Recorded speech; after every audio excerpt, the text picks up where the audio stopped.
we start, if you, oh yeah, we're recording this program, by the way. You can watch it in our YouTube channel. Before we start, I wanted to ask all of you to please mute your microphones during Professor Toledo's talk. In addition, if you have any questions, please let's leave those questions for after Professor Toledo's talk. If you're shy and you can leave your questions in the chat, please raise your hand if you want to ask question. And make sure that it's limited to 2 minutes. We have a lot of people joining us. We want to give everybody opportunity to ask questions and try to ask questions related to the topic that Professor Toledo is going to talk about. So I guess that's all the things I wanted to say. One more thing.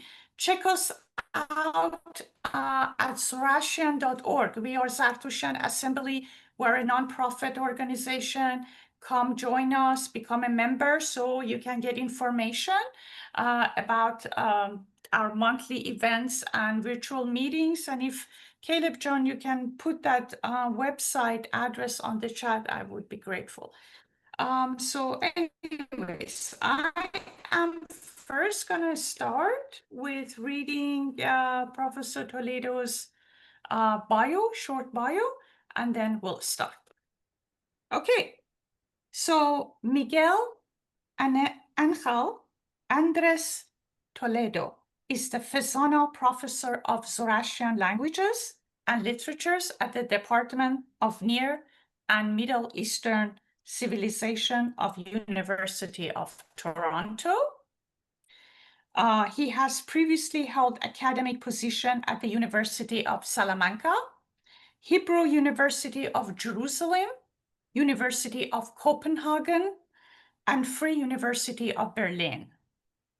He has worked on 10 international projects in the fields of Old and Middle Iranian languages and literatures, Zoroastrianism, and Indo-Iranian linguistics, like, for instance, the Avestan Digital Archive from University of Salamanca, or the Middle Persian Dictionary Project from Hebrew University of Jerusalem.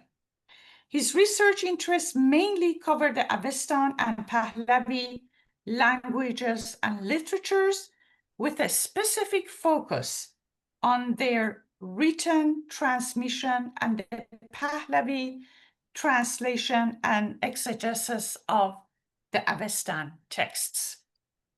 He has been teaching in person and online courses on Zoroastrian languages and literatures and other related topics for almost 2 decades at several international universities.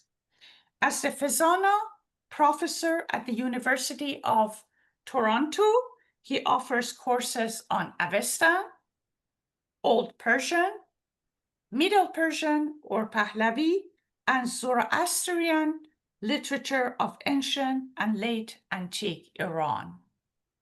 And of course, we'll expand the training of students with other specific courses on these languages and literatures. Welcome, Dr. Toledo, Professor Toledo. The floor is yours, sir. Thank you. Thank you very much for your kind invitation and, of course, for your kind presentation. Thanks to all the audience for being here on a Saturday, and I hope you enjoyed the talk. I will talk about the history of the Zoroastrian canon, as you can see on the slide. First of all, can you see my presentation? Yeah. Yes, we can. Excellent. So I will first introduce the different parts of my speech, of the topic I will present, and then I will focus on a specific problem in the history of the transmission of the Zoroastrian canon, which is the moment in which theoretically the Sasanian king Khusrav I was also participating in that creation of a canon. We will see that at the end. But first of all, I will first talk about what we can consider an Avestan canon. After that, the steps in the transmission of the Avestan texts. After that, when were the Avestan texts written down, approximately, according to some scholars? And finally, the 6 or 5 kings that preserved written copies of the Avestan. And of course, mentioning at the end the specific problem of King Khusrav I. First of all, an Avestan canon. Obviously, all of you know, but as a very, very general introduction, you know that the Avestan texts, the oldest of the compendium of Zoroastrian sacred literature, were orally composed, and that's important, orally composed during the second and first millennia before the Common Era. That oral transmission took place during a lot of centuries. Texts were orally transmitted during generations, mainly in priestly schools, but of course also recited by the laity, and they will learn by heart in those priestly schools throughout many centuries until they were eventually written down in manuscripts, the oldest of which dates from the 13th century of the Common Era. Again, the oldest of which dates to that century, from that century, doesn't mean that there weren't older copies. This is the oldest we have in our libraries. We need to take into account when we discuss the concept of an Avestan canon that what we can consider a canon is not necessarily what in antiquity Zoroastrian communities could consider a canon. Usually when we talk about an Avestan canon, we just take into account the concept of text composed, orally composed and transmitted in Avestan language. Of course, we need to take into account that the Avestan language has 3 main dialects: Old Avestan, Middle Avestan, and Young Avestan. And of course, each of the texts was composed in different periods. That's also important. Apart from that, that's only considering the Avestan part of the canon, but we need to take into account that to that Avestan corpus, some other texts in vernacular languages, like for instance, Pahlavi, Middle Persian of the Sasanian period, was also incorporated as part of the canon. You would say, why? If this is not in the sacred language, which is Avestan? Because as it happens in some other ancient traditions, one thing is the sacred text in a sacred and ancient language, that is of course the most important from a ritual point of view, and also for the believers, and a totally different thing are prestigious authorities, religious authorities that comment on that text and also rendered into their vernacular languages. At a certain point, these interpretations, translations, and exegesis of these old Avestan texts that were, of course, the core of the sacred language, become attached to them, and at a certain point become part of that broader canon. So it's not just something in Avestan that can be a canon. So that's an important thing, an important distinction we need to take into account when considering the idea of a canon. Of course, when talking about a canon, we also need to take into account that a canon can only exist in not only in Zoroastrian, but in many other religious traditions, when we have first a textual material that is considered authoritative and that is considered extremely sacred or extremely important by whatever reasons. Also, the concept of authoritative, as you can imagine, implies the existence of authority or authorities in plural. So people, in this case, most probably the priests, who consider certain compendium of text as the core, the essence of the religion, and of course, the most important part of it. So the concept of canon obviously implies a priestly, usually, in this case, a priestly elite or a priestly group that decides that it is important. And of course, you need material, textual material that is at a certain point canonized. And this is what we can define broadly as a canon. We will, of course, now see that this process was not once and forever. It took different steps, different layers, and in each of them, we would see some differences. Then, of course, we would need to take into account the steps in the transmission of the Avestan texts. There are 5 main turning points in the transmission of the Avestan texts. And as we will see, we have to distinguish between the oral period and the one in which orally transmitted texts are combined with written copies, as we will see right now. The first part, the original, the most important one, is the oral composition of the text. The Gathas by Zarathustra, the Yasnahabdanhaiti, the Old Avestan text, later texts in Middle and Young Avestan language that were also composed in later periods. These were, at the very beginning, without the need of a script, orally composed and also orally transmitted. Those texts at a certain point, at least some of them, we know for sure, became the core, the most important ones in some rituals, specifically the Old Avestan texts.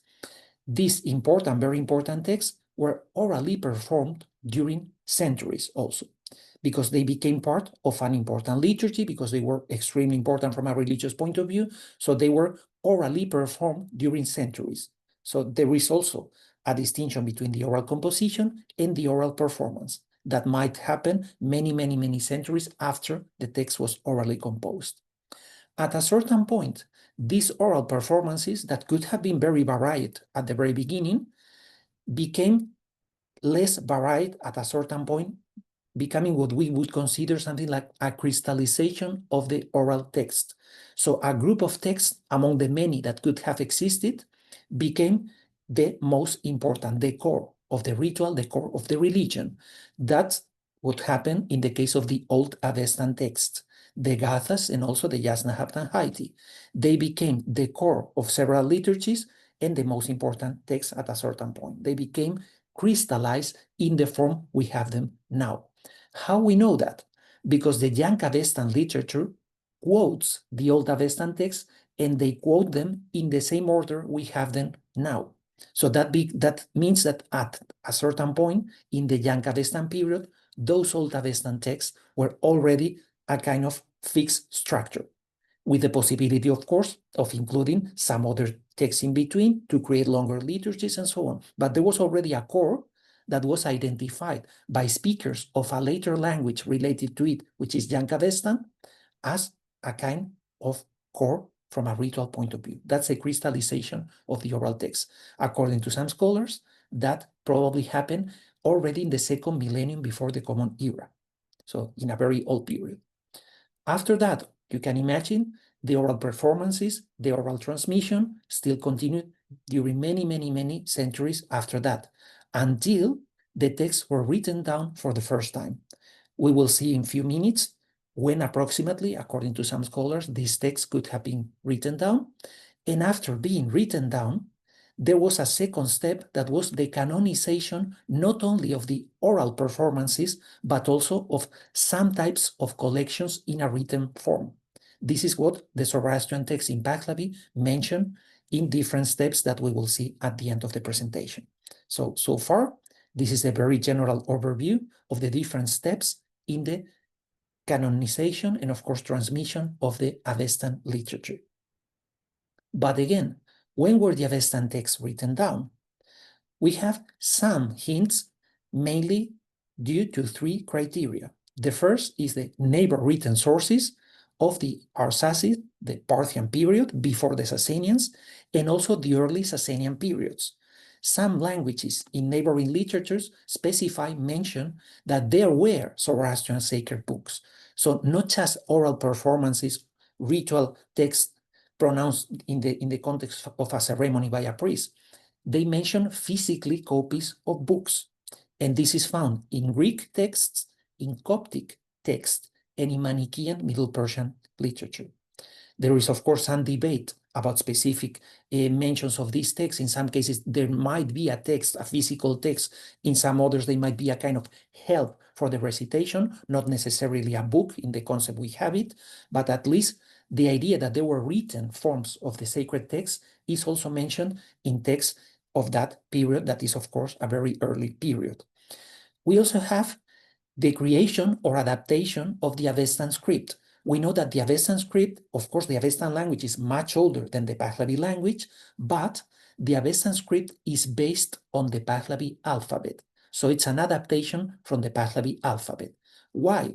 Because the Pahlavi alphabet is very confusing, very difficult to read, and the Avestan script, in order to pronounce the text perfectly, the sacred text in the most exact form as possible, they needed to make this very confusing script that was the Pahlavi script into something not only intuitive, but very precise. So they developed certain conventions, added certain particular forms to these letters in order to create the Avestan alphabet.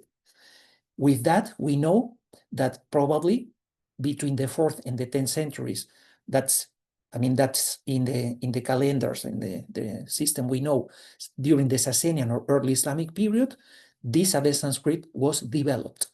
According to some scholars, that might have happened in the 4th century, perhaps even 5th century. According to some other scholars, at the end of the Sasanian period, that's 6th, 7th century, and some other scholars even think that it's something much later. I mean, the consensus is that probably at the beginning or approximately middle or end of the Sasanian period, we already could guess that there was an Avestan script. But again, we don't have text written in that period in Avestan, so we just can't know. We can guess thanks to the evolution of the Pahlavi script and some details. But anyway, this is just a possibility. And finally, how we know about the written copies of Avestan texts, because also the Pahlavi sources, but in later periods, refer to them. Texts in Pahlavi composed during the 9th to the 10th centuries of the Common Era refer to written Avestan texts. We will see some examples of them, but they are mainly found in the Denkar, the Shahrestani-Ha y Iran Shahra, the Arda Viraz Naamak, and the Greater Pundahishan. Now we move to the core of the presentation, which is, according to the Pahlavi sources, the different stages in which the Avestan texts were transmitted and canonized, as we will see. And that has the action behind of different kings, different authorities who were the responsibles to promote these canonizations and the search for texts that at a certain point either were lost or needed to be compiled again. We will see that. The 6 kings that preserved written copies of the Avesta, according to the post-Sasanian Pahlavi sources that I mentioned, so from the 9th to the 10th century mainly, were first Kawi Vishtaspa, the mythical king that, according to the Zoroastrian tradition, was the first to promote and accept Zoroastrianism, and of course helped spreading it through many parts of the Iranian world. After him, according to the Pahlavi sources, we have the action of Darius III, who reigned, as you see here, from 336 to 330, when Alexander invaded Iran and, of course, finished and ended with the Achaemenid dynasty, as you know. The next one is a certain Valash that could have been one of the many kings with the same name, belonging to the Parthian or Arsacid dynasty. During the Arsacid or Parthian dynasty, there were many kings that had exactly the same name, Valash. So we don't know if when they are mentioning the name Valash, they refer to the first of them that reigned from the 51 to the 78 of the Common Era, or to any of the Valash that came later. We just don't know. So that's why I wrote Valash the first with an interrogation. We just don't know.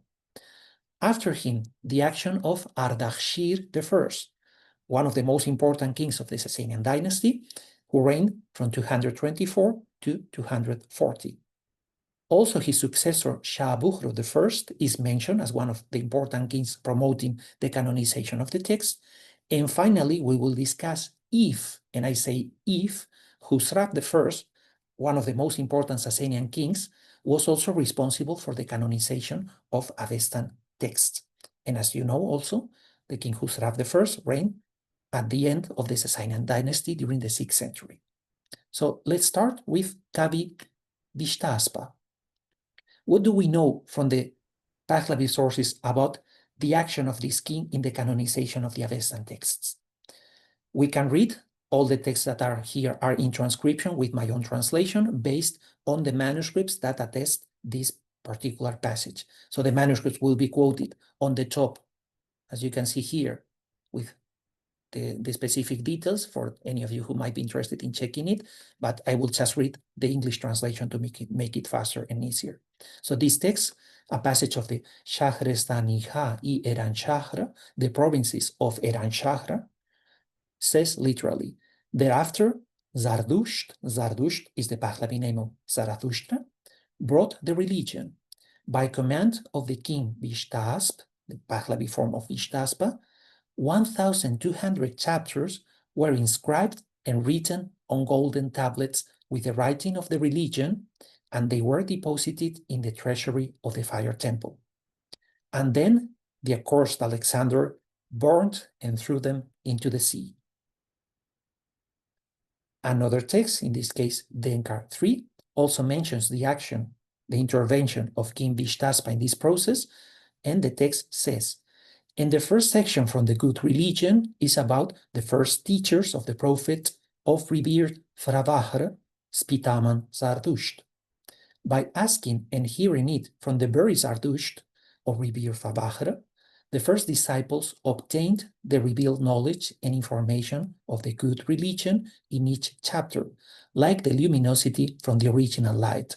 This is a motif that appears very often in the Pahlavi literature, the idea that the oldest text was the original light and later transmissions of it are like beams of light, parts of light deriving from it. That's a very frequently found motif in this text. Another passage continuing the intervention of Vishtas says, and the praiseworthy ruler Kai Vishtasp commanded to write down the questions and decisions of that original, to consign the original to the satrapal treasury, and to disseminate properly copies thereof. And he sent later copies thereof to the fortress of writing, and he also kept them there. This is, according to several scholars, a kind of mythical account because it is not sure, actually quite improbable, that at that time the text was written down. But this is what the Pahlavi sources says. And also another passage, in this case of Denkar 4, also reinforces the intervention of King Vishtasp by saying, the King Vishtasp, when he was relieved from the battle against Arsrasp, sent a messenger and books of the Mazdian religion, adorned with omniscience, with the knowledge of everything, with many kinds of means and instruction, and the fact of him having also been collaborator of a Moumar priest, that's a specific type of priest in the Sasanian period. Mou means Magu, is the base of Moubed actually, and Moumar is a specific type of priest, of instructed tongue, for the sake of the main lord's acceptance of the religion. So again, the name of King Vishtaspa and the possibility that he was responsible for writing down the texts and transmitting them in copies that were stored in different important parts of the kingdom is also mentioned in these Pahlavi sources. Now we move to more historical accounts, so kings that can be more precisely dated, in this case Darius III, and according to the Pahlavi literature, he also intervened in the transmission of the text. The text, in this case Denkar 4, says, Darai, which is the name in Pahlavi of the king Darius, Daraya Bahu in Old Persian, Darai, son of Darai, concerning the whole Avesta and its commentary, and that's important, in the Pahlavi text they mention Avastag ut Zand. That means not only the Avestan text, but also their commentaries. Zand is the commentaries on the Avestan text.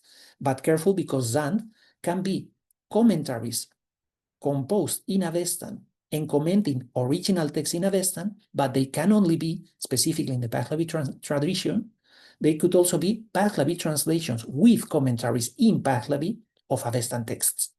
So of course, in this specific passage, it is unlikely that they refer to the Zand as Pahlavi translations, because that would be, of course, impossible in the time of Darai. But if they mean with that something that, of course, needs to be applied in later periods, and they transfer these later things to an older period, that's a possibility. Or perhaps they just mean Zand in Avestan, so not in Pahlavi. But in any case, it's important that they mention both Avastak ut Zand, the Avesta and its commentary. So that king, concerning the Avesta and its commentary, as Zardusht had accepted it from Ohormazd. Please mute yourself. Thank you. No problem, sorry. So I was mentioning in the specific passage, it is said as Zardusht had accepted it from Ohormazd, which means that the text was still pure. Pure in the sense that there was no modification of it. So Darius III was transmitting a text that he considered, or at the time was considered, still a pure text without any modification and anything added to it. And that's also an interesting point in the text. That king commanded to keep 2 copies of that writing, one preserved in the satrapal treasury and the other in the fortress of writing. Again, the same motif of the 2 copies of the text. But what happened, you can imagine, after Alexander's invasion, everything was in serious damage.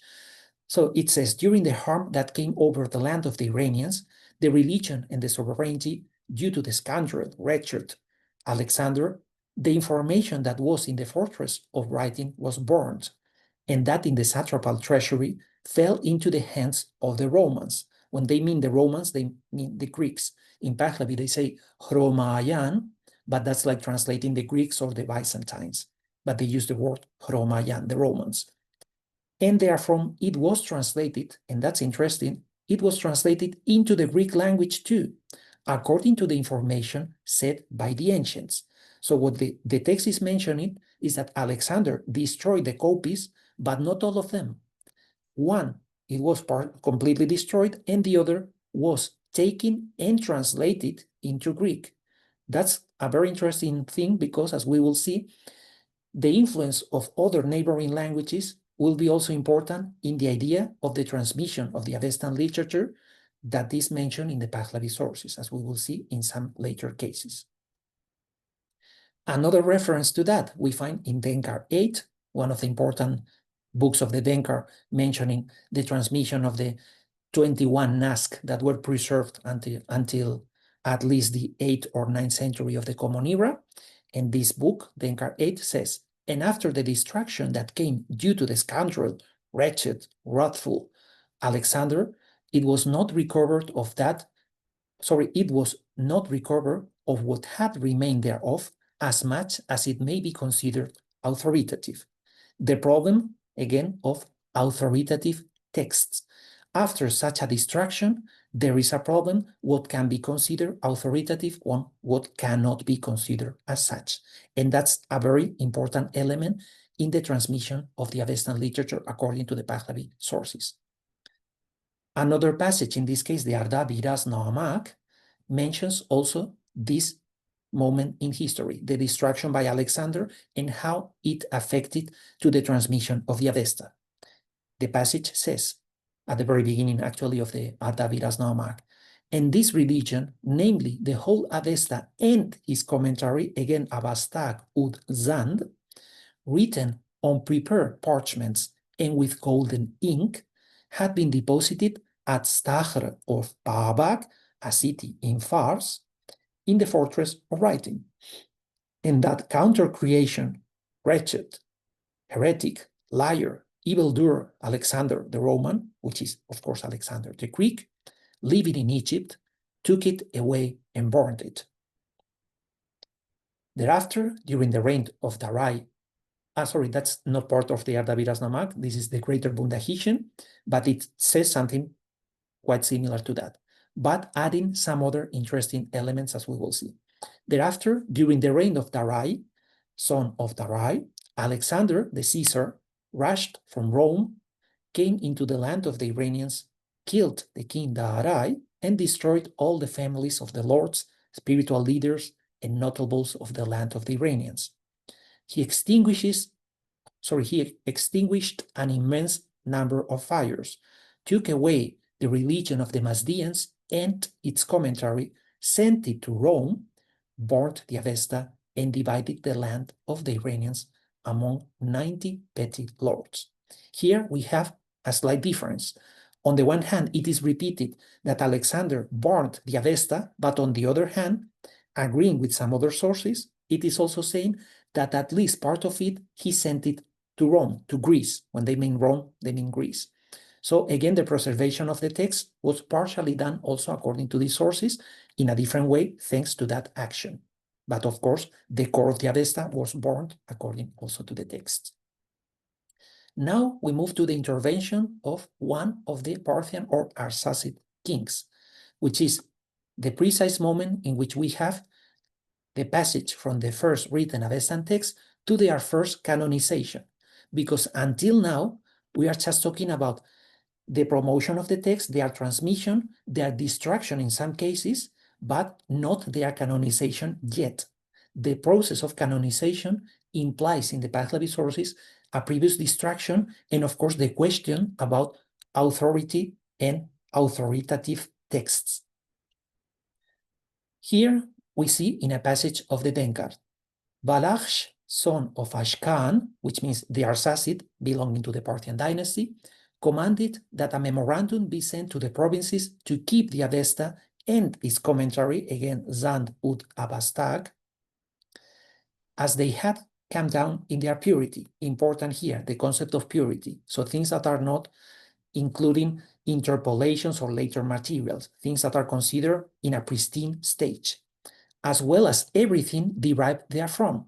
So also other things that are not just the Avestan text, which scattered throughout the land of the Iranians due to the harm and disturbance caused by Alexander and the invasion and plundering of the Romans, that is, of the Greeks, was written down, and whatever orally transmitted, and that's also important, had remained authoritative, as it had been transmitted in each province. According to this passage, two important elements are mentioned. First, the idea of the purity, the idea of authoritative text, so not any text, but texts that are considered authoritative. And another very interesting part, not only written text, but also orally transmitted texts, texts that had no written version, but that were considered from a ritual point of view, from a religious point of view, as part of that old tradition. So something that is not interpolated or included in later versions. So the point here is not that it is written, it is that it is authoritative. And that's the important part for the concept of canonization under this Arsacid king. Balazs did not command, and that's important, to commit to writing the Avestan text for the first time, but to keep, according to the Pahlavi sources, the Avesta and its commentary in their purity, what's said in Pahlavi, Abezagiha, which is literally purely. He also commanded to keep written text derived therefrom, so not only the Avestan sources, but written text derived from them. That might include, for instance, translations and commentaries into vernacular languages. In that case, we could guess, of course, into Parthian. And also orally transmitted texts sanctioned by the religious authorities, what in Pahlavi would be expressed with the terms pad dastuar, literally by authority, by religious authority. Dastuar in Pahlavi is the word that created in later languages the word dastur, high priest. Etymologically is an authority. Then we move to the Sasanian dynasty and the intervention of King Ardashir. According to Pahlavi sources, he would imply the second canonization of Avestan texts. And we can read in the Denkar also. The Denkar is the text preserving most of the descriptions of these canonizations of text. The Denkar says, His Majesty Ardashir, King of Kings, son of Babak, came and in order to restore the Iranian sovereignty, brought together the books, or book, in Pahlavi it could be singular or plural in this case, from its scattered stage to a single place. And he commanded the first teacher, the righteous Tansar or Toosar, it could be read in the two ways in Pahlavi, who was a Herbet priest, so a teaching priest, to come to his presence to revise the books with the evidence from the Avesta and to complete them out of that evidence. And he did so. And like the luminosity from the original light, again the same motif if you remember, he commanded to keep them in the satrapal treasury and to disseminate properly copies thereof.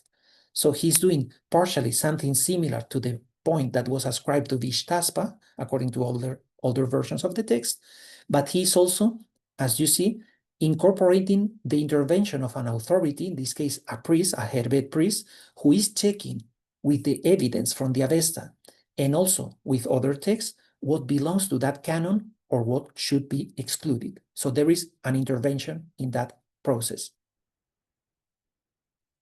Another text of the Denkar also tells us a little bit about this story, and it says, His Majesty Ardashir, King of Kings, son of Babak, guided on the right authority of Tansar or Toosar, asked that all those scattered teachings be brought to the court. And Tansar or Toosar came to his presence. Some teachings he accepted, and the rest he left out from the authority. Why is that interesting? Because that implies that in that moment, according to this Pahlavi source, there were many things that perhaps several communities in the Zoroastrian world consider as part of the tradition. But according to that priest, part of this material was not either original or authoritative, so that was excluded. And that's, of course, an intervention. So as you see, it's not only the idea of we have a lot of material that was lost through the centuries thanks to due to invasions and some other process of historical importance. It's also the intervention of certain people and some, in this case, some priests that were also responsible of saying this is right, this is not, according at least to the Pahlavi literature. Then we move to the fifth of them, which is also belonging to the Sasanian dynasty, the very famous King Shahabuhru I, and that's incorporating a very important point here. He accepted not only materials from the older tradition in Avestan, but also foreign written texts that were compared and collated with the Avestan sources. He incorporated that in the tradition, as we will see now. So a passage in Denkar also mentions that. The passage says, Shahabuhru, king of kings, son of Ardashir, commanded to compile again also the books from the religion about medicine, astrology, kinetics, movement, time, space, substance, creation, becoming and destruction, transformation, eloquence, and other arts and skills which were scattered in India, Rome, that means Greece, and other lands.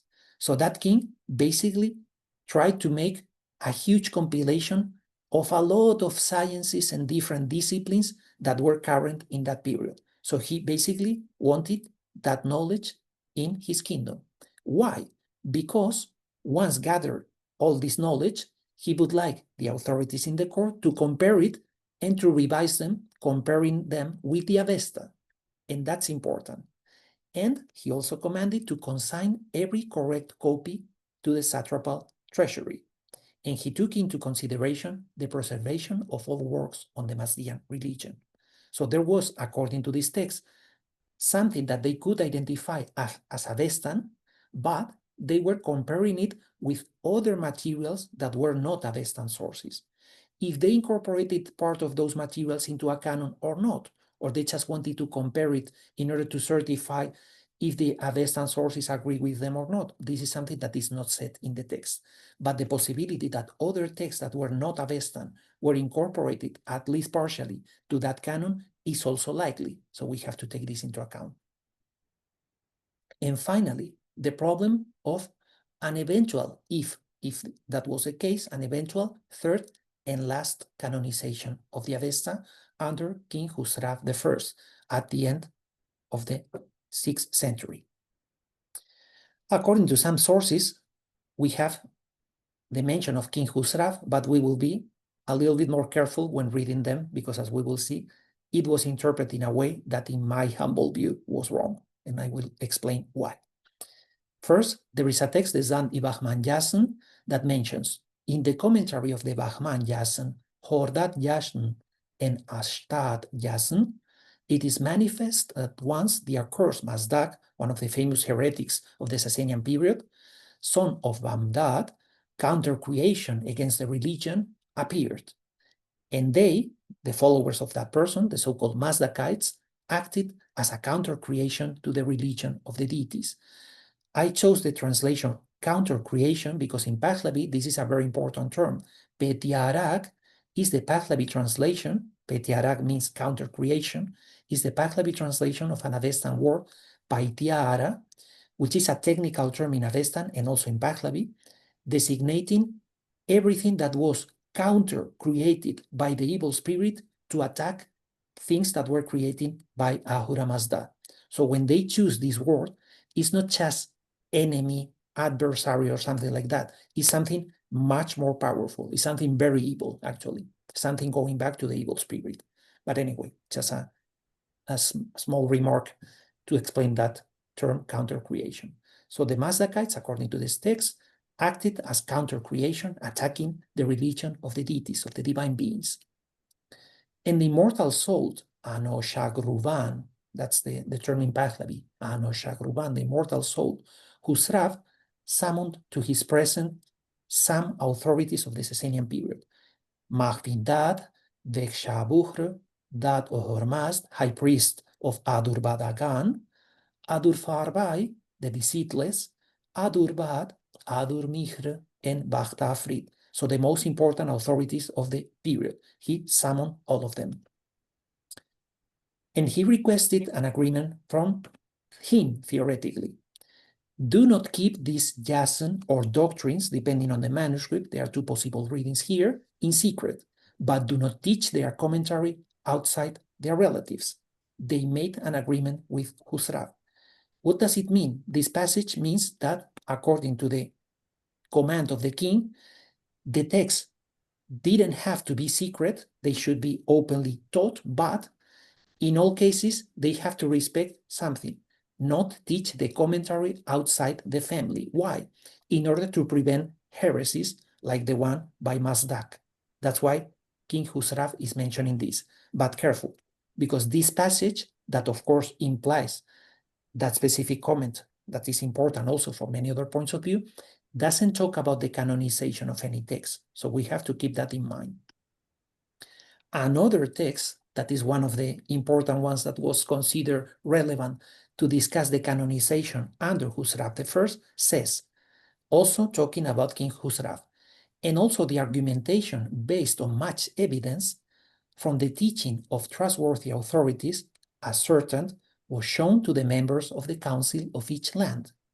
Most Movimart or Moumart, a type of priest in the Sasanian period, most of these priests and experts in jurisprudence of each region testified to it and agreed upon the fact that a sealed document of the same land must be set up in all 4 quarters.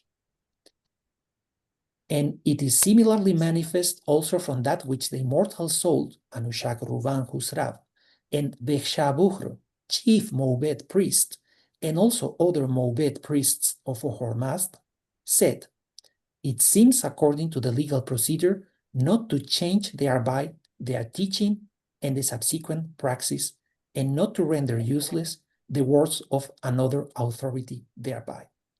Careful with this because, again, nothing is mentioned so far about the canonization of any Avestan source.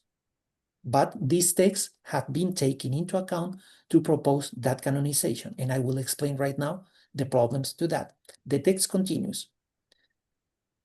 Again, not to render useless the words of another authority thereby, but to consider of superior rank that which they accepted with certainty from the words of other authorities, and not to change the praxis for that of those who say otherwise.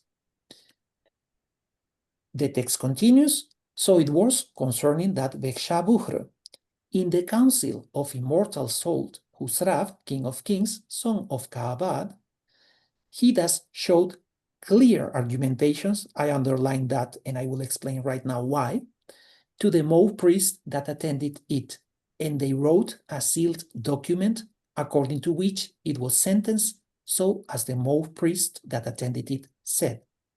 And thereafter, the Moab priests that attended it were unanimous as regards many sentences similar to this.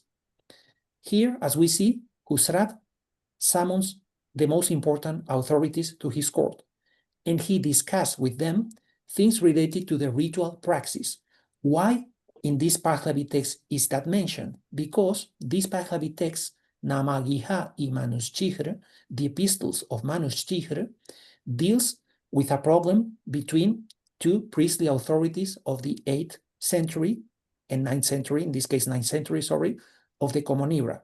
They were 2 brothers, Zaaspram and Manuschihr, and Zaaspram wanted to introduce a variant in the Barshnum purification ritual. The Barshnum, as you know, is one of the highest and most important purification rituals in Zoroastrianism, and it takes a lot of days, 9 nights plus a 10th day, so it's a very long purification ritual.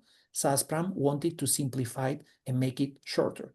And Manuschihr, his brother, who was also a high priest, said, don't do that.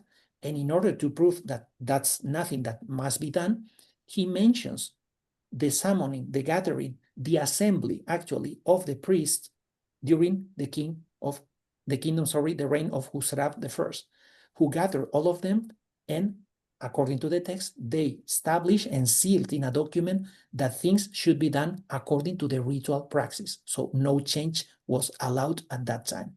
But this text that talks about that specific problem doesn't mention anything about the canonization of Avestan texts. So you would say, then why this text was considered as one of the proofs that Husrab I was also responsible for the canonization of texts? Because, as we will see, there is actually no reference to that. But, as I mentioned, Manus Chihr warns his brother Zaspran about not changing the orthopraxis of the Barshnum ceremony by mentioning that assembly. But what we can read in Pahlavi is Roshun Bozishniha, which means literally clear argumentations. But that was misread by several scholars as Yazvistan Bazishniha, which is a totally different thing in Pahlavi. That would be, according to some scholars, the numeral 21, and that would refer Bazishniha instead of Bozishniha. Bazishniha would be parts, and Bozishniha argumentations.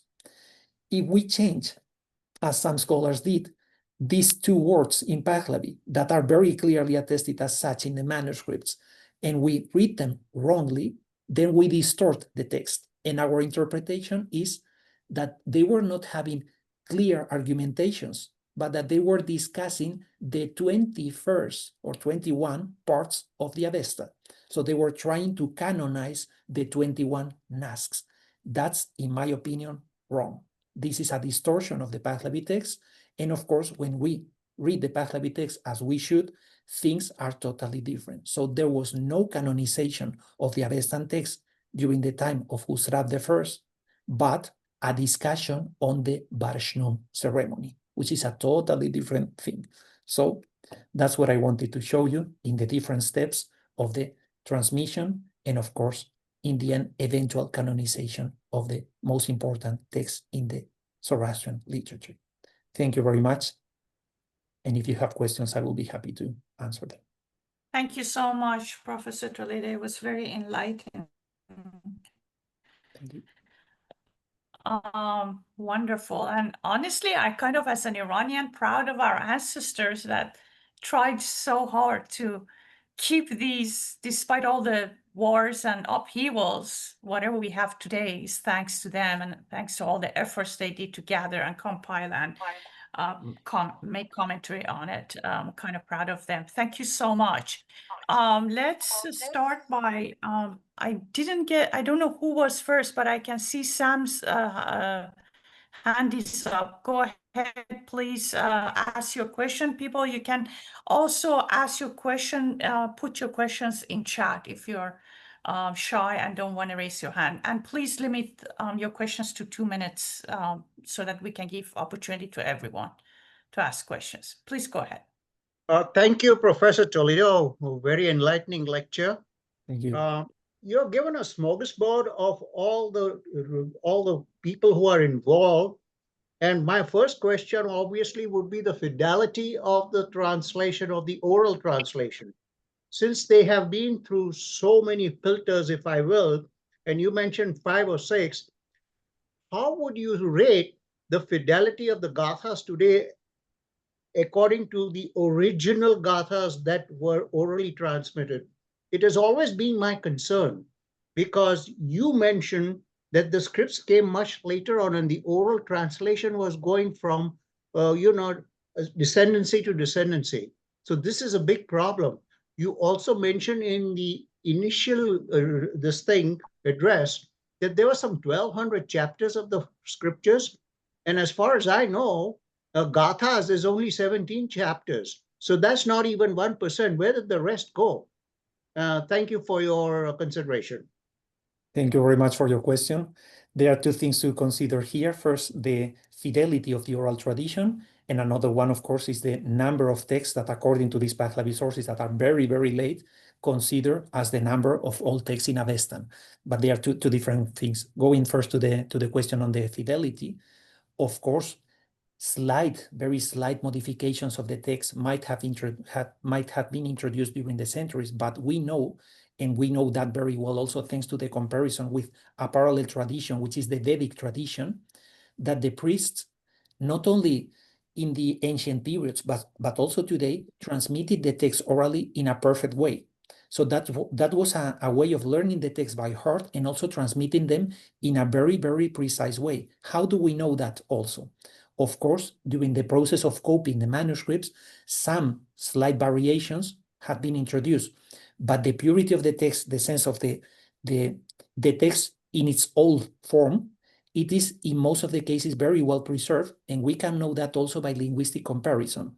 When we check the words as they are transmitted orally and also in the manuscripts, in the oldest manuscripts at least for sure, we can know that the text is very, very close to an old form that we can reconstruct to a very, very old period, comparing it with Vedic and other neighboring languages that belong to the same group. So the fidelity of the text is very high, actually. Of course, doesn't mean that the text is identically transmitted for 2000 years, obviously not. There were things that were introduced depending on the recitation of each place. For instance, when the texts were transmitted in Iran and exclusively in Iran, you can still see the particularities of Iranian languages. For instance, the sound Z, that's frequent in many Iranian languages, it is transmitted as Z. When the language was transferred to India, in which in many languages the Z doesn't exist, they replace it by a J. This doesn't mean that the text is wrong. It just means that it is adapted to some of the peculiarities of the language of the people transmitting it in a different region with a different language. But if we know these very slight details that are, of course, important from a linguistic point of view, we still can see that the text is very, very close to the one transmitted in older versions in Iran. And of course, we can guess, thanks to linguistic comparison, that it was also quite faithfully, or at least very similar to something we can reconstruct to a much older period. So the integrity of the text is still there, despite, of course, slight variants that are inserted throughout the centuries. So that's referring to the oral component of it. The written part of it with the number of chapters, that's, of course, probably a creation of the Pahlavi composer of that text, because probably he was unable to know how many chapters the Avestan text in general, not only the Gathas, all the Avestan texts in general were containing. He said 1,200, as he could have said many more or even less. So he's saying like a lot of text, implying that there was a huge corpus, of which probably in the time he was composing that text, of course, in a much later period, that was like an ideal of the primordial version of the Avestan text, that were a lot of text, of course, including the Gathas, but some other texts, for instance, in Young Avestan, not necessarily in Old Avestan, and he considered that very broad corpus as something that in a kind of mythical account could have been 1,000 chapters or whatever. This is a way of saying many, many chapters, but we don't need to take that precisely as a precise number, in my view at least. So, Thank you. Thank you, Mubad Professor. Bujwalo, thank you. pleasure. Mubad Bujwalo, you're next. Thank you. Yes, thank you, Professor Toledo, for a very My pleasure. informative presentation. One question I had was, the Greek philosophers like Plato, Socrates, they are known to have been impressed by Zarathustra, and, they call him Zoroastrian and all that. So has there been any kind of effort or search of the Greek versions, that were taken away from by Alexander or his supporters, followers to Greece? Has there been any effort to search for those sources? Well, unfortunately, there is not much research on that. And I was talking to that with many colleagues of classics, actually, in different countries, for instance, in Salamanca, where I was there, because I had a lot of colleagues in Latin and Greek there. And I was talking to them about that. I mean, of course, there are studies in a comparative way between the philosophy of Plato and Zoroastrianism, and of course, some particular texts and so on. But there is not yet a kind of general study that might identify traces of Greek translations of perhaps Avestan sources through Old Persian, because that could have been the case too, that Old Persian mediated as a vehicle between Old Avestan or Young Avestan and, of course, Greek. There's so far not a linguistic study, a deep comparative study that might be very, very interesting to identify things like that. I will not give more details, but I remember, for instance, reading a specific Greek source, I could identify very clearly a fragment, a passage, at least one line, that was a perfect reproduction of an Avestan sentence. And it was in the context of the Achaemenid Empire and so on. And it was a perfectly rendering in Greek of something going back to Avestan. Very, very perfectly rendered, actually. So that gave me a kind of hint saying, okay, probably that's not an isolated example. But of course, in order to do that in a perfect way, we first would need to delimit a corpus that is likely, at least, that it has some likelihood of connection with the Iranian world, so not any single Greek source, of course. So authors that we know that had a direct knowledge of the Iranian world, the Achaemenid Empire, and so on, or the neighboring traditions that were influencing them. And I'm sure that a lot of very interesting things might appear there. But of course, there have been few attempts in some specific publications, but nothing in a systematic way, so to say. That would be a very important discovery in my view. But anyway. Thank you. Also, I had a question about, like, in these Western texts, now there are many stories about that Zarathustra himself maybe have been a priest in the older religion before the Zoroastrian religion. And so the Western texts, they all start with the Gathas. That's the oldest text, nothing from before him, huh? No, I mean, we don't have, apart from the Gathas and the Yasna Haptanhaiti, and of course some prayers like the Hashem Bohu and so on, we don't have older material than that. So they are the oldest texts that we have in the Avestan sources. And so there is no real evidence that he was from an older religion or something like that. I mean, this is not something we can prove with the text we have. What we can know, of course, is what is said in the Old Avestan sources and then the Middle and Young Avestan sources.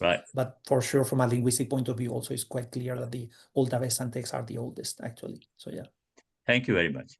My pleasure. Thank you. I guess Akbar is next. Thank you. Hello? Am I audible? Yeah, go ahead. Thank you, Professor Toledo, for your excellent presentation. I have a question regarding Alexander. What Iranian text says about the motive of Alexander to do such a thing with Zoroastrian text? Why? Let me finish, please.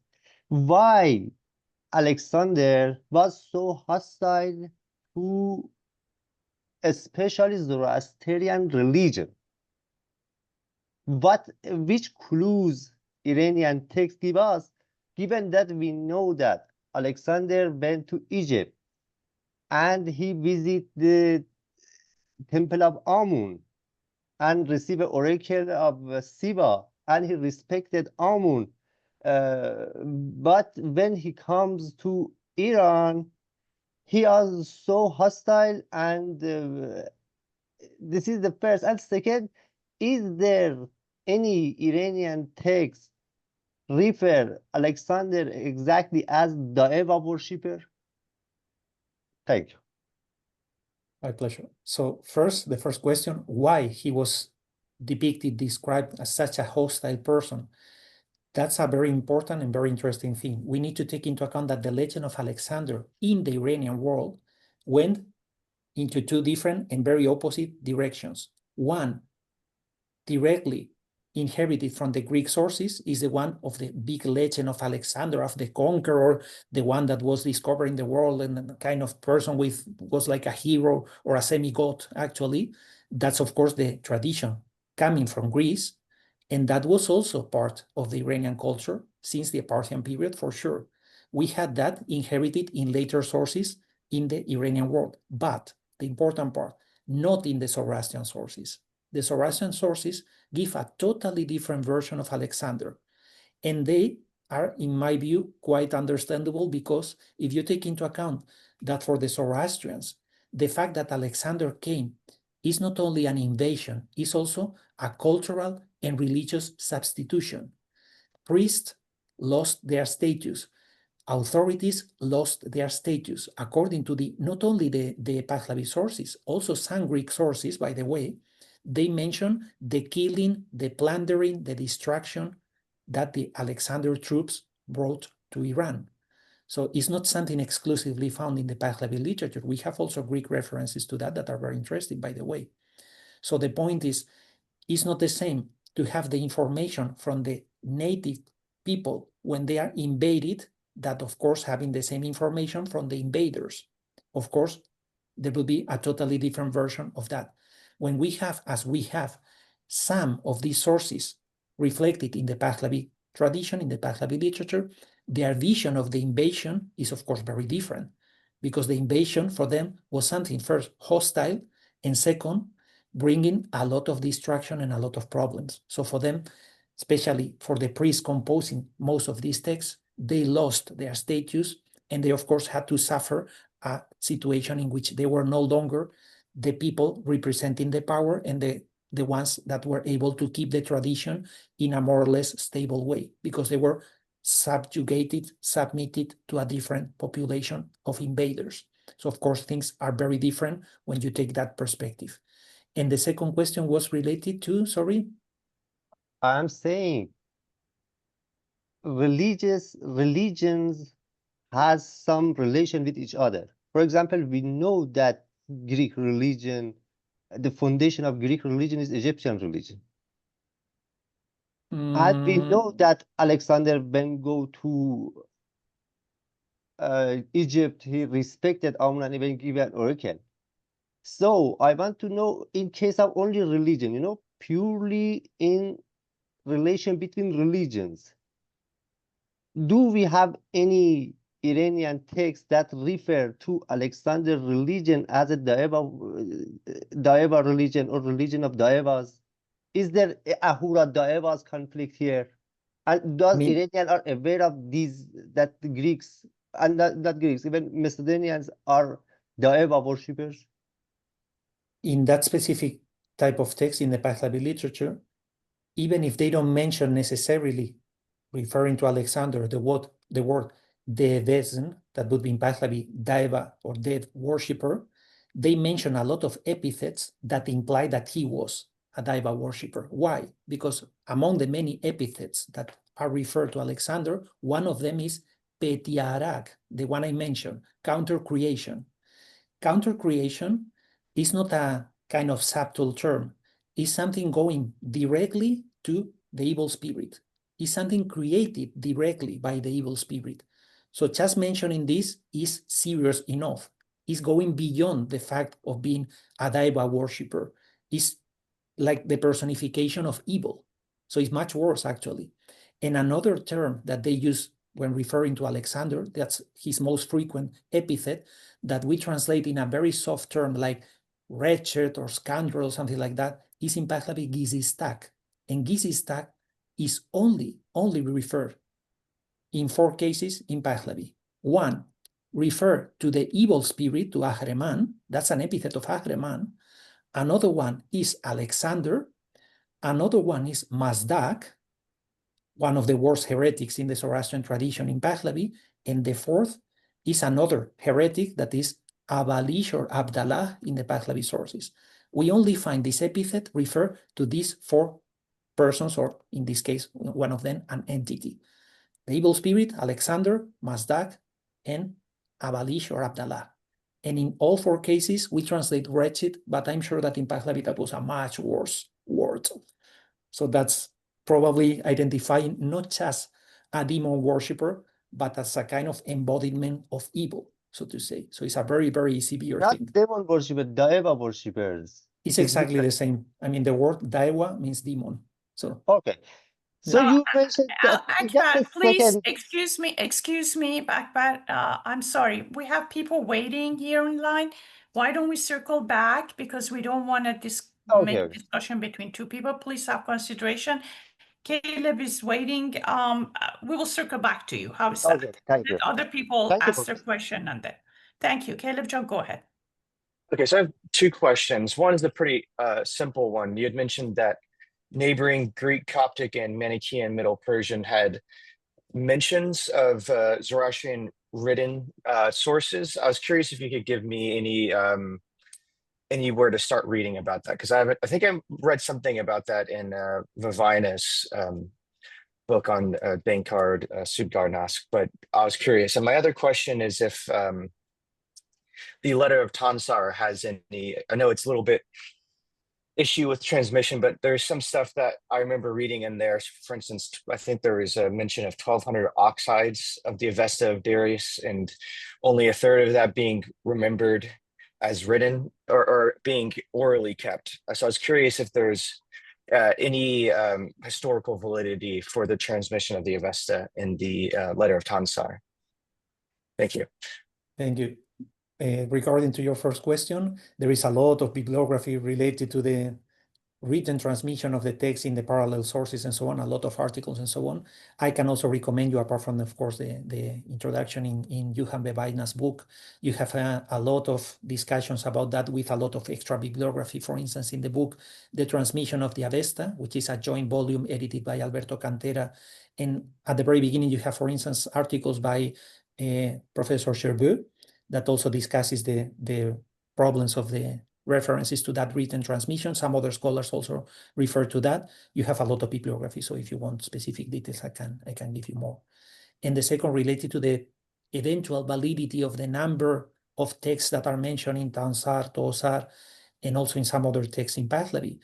That's, again, it's not that I'm denying the possibility that there were exactly that amount of of text. It's just that I think this is a kind of made up number in order to say that it is a lot of text. It's like when saying 1,001 nights. Do they mean exactly 1,001? Probably not. They just mean a lot of nights in the sense that is a huge material. But to be that precise, I mean, that they knew exactly that there were 1,200 texts, that's probably too far-fetched. I wouldn't trust that much in that specific number. So it's not that I deny it, but again, I don't think we have any proof to know that. So okay, sorry, yeah. let me restate my question.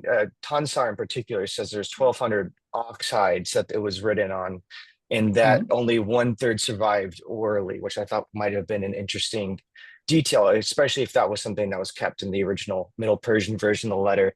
I was more so curious, just in general, if there's much validity to the letter of Tansar as far as a historical source, cross-comparing it to something that would theoretically be later, like the, I can't pronounce it, the Shahrastan.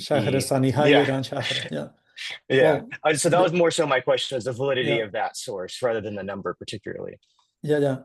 I mean, the validity of the source in general, of course, it would depend, because we need to take into account that the way it was transmitted, it implies also some literary components there. So we are not totally sure if all the things that are mentioned there actually go back to the Sasanian period or not. There are some extra problems also from a linguistic point of view. So it's not that we should reject or deny all the information we have there. I just say that we have to be very careful in specific cases with some details that appear there, which of course doesn't mean that we have to reject its validity as a source, of course not. But again, as many other sources, we have to deal with them critically. So taking into account also by means of comparison and some other details, things that might be going back to that period and some others that might be literary developments due to specific purposes in later periods. So we have to try to find a balance in this case, I would say. So yeah. Okay, thank you. Thank you. Caleb John, do we have any questions in chat that we want to address before we jump to? Let me look real quick. There's some there is- discussions. Okay, but there are no specific questions. Sorry, my eyes are really bad, so. I actually, No, that's okay. No, I don't see any if particular not- questions. I have a question. Okay.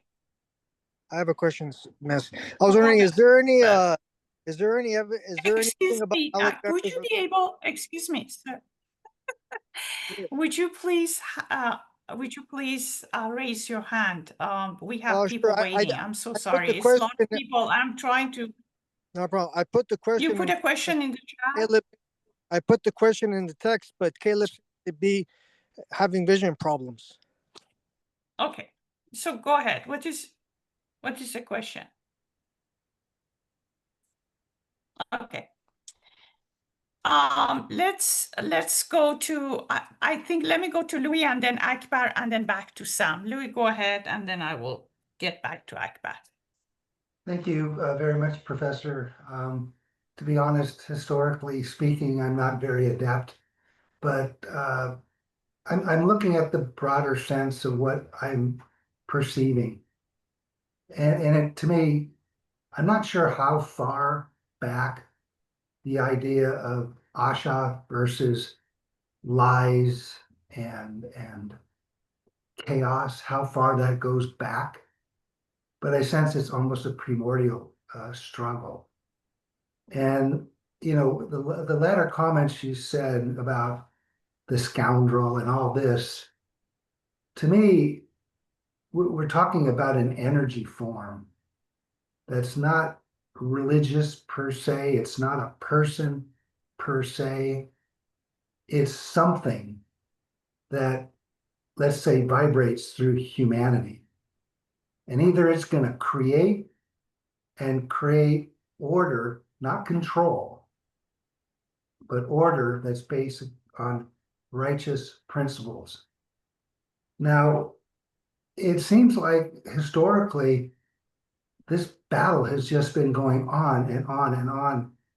And much to my heart's dismay, the beauty of Zoroastrian thought over the last 2 centuries has almost been so suppressed that it was lost. Now, it almost seems like, and I'd like just to get your intuition on this, we're almost at another inflection point where maybe I'm just a dreamer, but the order, the Asha, can shine again through a different form. I don't suspect it's going to be in the strict sense Zoroastrianism. It's going to emerge some other way. Any comments? Well, that's not a comment on the presentation that I could say. Of course, this is something related to a much broader question that probably goes beyond, in some cases, my expertise. So how to interpret Asha in the modern world, of course, is something that I would leave to the people in the community to answer, because I think that's something that would be probably, I'm not the most authoritative person to reply to your question, basically. Too complicated, I think. Well, no, it just seems like in all of his Okay. comments, there's this force that's been bashing it Yeah. down and Yeah. over and over and over. And Yeah. and that's sort of my takeaway of what we would see. It is very such a central, of struggle. course, the concept of Asha. Yeah. Let me jump to Akbar. Thank you for waiting. Okay, go ahead, Akbar. Thank you, Professor, again. You said that there in Sanskrit texts also they refer to Alexander invasion to Iran. No, I didn't say that in Sanskrit. No, sorry. You didn't say Sanskrit? No, never. This was my mistake. So- They're written during Sanskrit. But a German philosopher in 18th century had a research, and he concluded that the Alexander invasion to Iran was because that the relationship, the friendship or the religious relation between Buddhism and Greek religion, both are against Zoroastrianism. And he concluded that Alexander invade Iran and burn Persepolis because Achaemenid was not nice with Buddhists. My question to you, and even Hegel in History of Philosophy wrote this is very, I can refer you to there. So my question is to you, is any Iranian text related Alexander attack of Iran with the relationship between Buddhism and Greek religion? And you personally, what was your idea? What's your conclusion after these years? Why Alexander was, from a religious point of view, hostile to Zoroastrianism? What was his religious motive? Why was he so hostile? What is your own conclusion? First of all, there is absolutely no connection, and I seriously don't know why some people might have this as an argument. No connection between the invasion of Alexander and Buddhism at all. First, because when Alexander invaded not only Iran, but many other regions, he basically probably had either no idea at all, or not even just the name of the existence of Buddhism.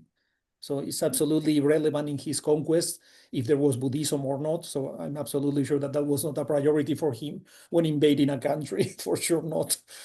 And on a personal point, of course, I'm not a historian, so whatever I say is just my own speculation on that. That could be as valid as any other one.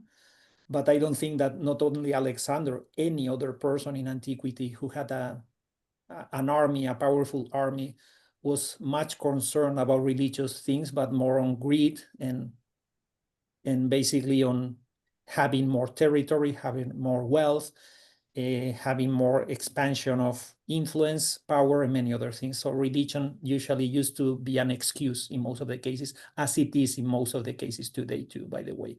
So greed is the thing leading most of these invasions, not religion, unfortunately. So yeah. Thank you, Professor. Thank you so Okay, much. thank you. Pleasure. Sam, go ahead, and then I think our last question will be Simo, who will make a comment. Sam, go ahead, please, sir. Yes, Professor. I believe that the translation from Avesta is very much based on Sanskrit. So what do you think is the injection of Sanskrit bias into the Avesta language, given that Sanskrit is Hindu-based? Do you see any cross-filtration over there? And secondly, I would like to add that ever since I have known of Greeks, they were plagiarizers. There's nothing original, I believe, about Greece. And everything that Greece has copied is, from the Zoroastrian religion. That's what I believe in. So I'd like your comment on that too, sir. So the first part is only in the first studies of Avestan, because of course we couldn't approach easily the language. I mean, from a scholarly perspective, we need something in order to base some of the interpretations from a linguistic point of view. So some scholars in older times based their translation of the Avesta on two main and different opposite views in some cases. Only some of them combined them. One was comparison not with Sanskrit, with the Vedic texts that are much older. And in the Vedic text, actually the influence of Hinduism is not that, because Vedic religion is one thing and Hinduism is a different thing, even if, of course, the Hindu, of course, is based on some of these texts that are the oldest in their religious tradition.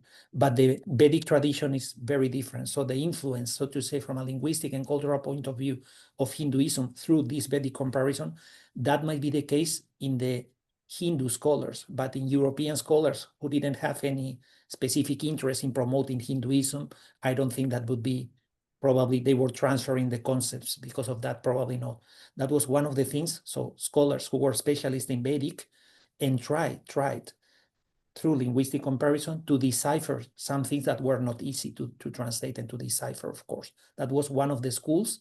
Another one was the one basing the translations of the Avestan text on the Pahlavi translations. And there, by the way, Parsi scholars, Zoroastrian scholars in India had a lot of influence. Some priests were helping some of the European scholars interpreting the Avestan text thanks to the Pahlavi translations. So there were like two main schools that at a certain point combined their methods and of course amplify them with some other linguistic criteria and some other things. So we have to be aware that what happened 200 years ago, of course, is not the same like scholars are doing today.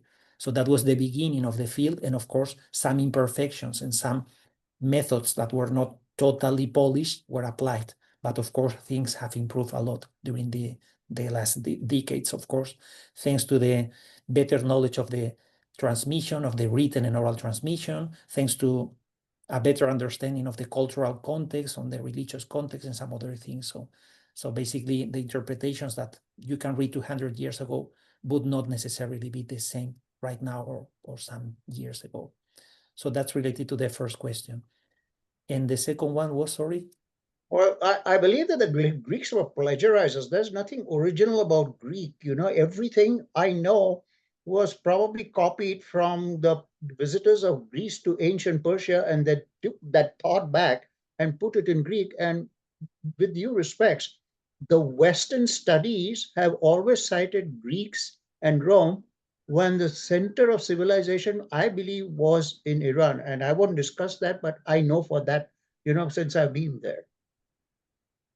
Well, I'm sure that a lot of scholars would disagree, specifically in classics, that everything in Greece is plagiarized. Of course, there were a lot of external influences in the Greek culture, as in many other cultures, by the way. But to say that everything was plagiarized would be perhaps too far-fetched, I would say. But anyway, You're going to make a lot of people mad. Yeah, that's why. Yeah, listen.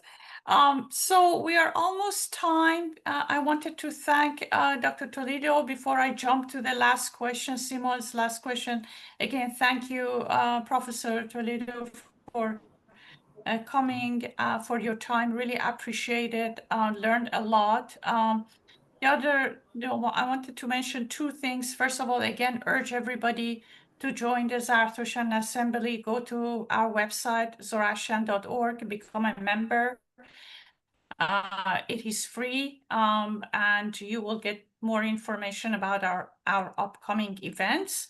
There is one coming up on October 11 at 11 o'clock Pacific time. So if you want to get the link to that, please do. And then we're going to go to the last question. I'm sorry, Danielle, we're running up the time. We have to put your question for the next time. I apologize. I'm going to go to, again, the very last question from Simo, and then we end the program. Thank you all for joining us. Simo.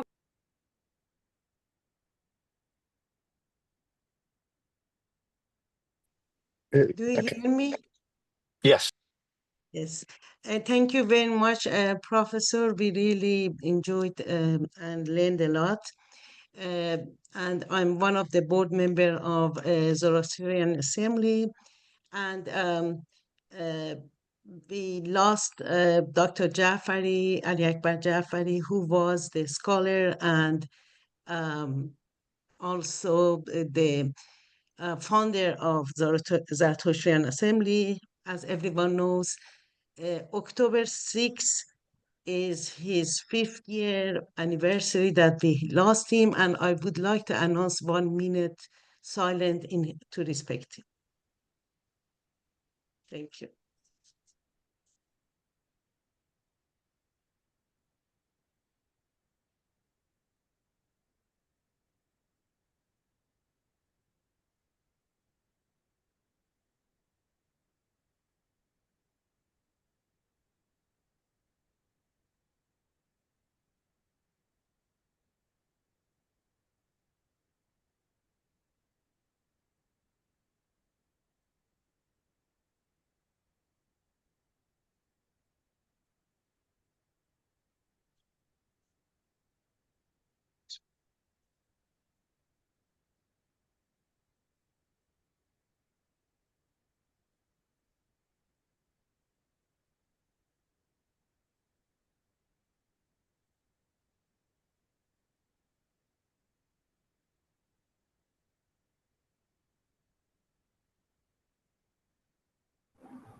Thank you very much, everyone, for joining, and see you next time.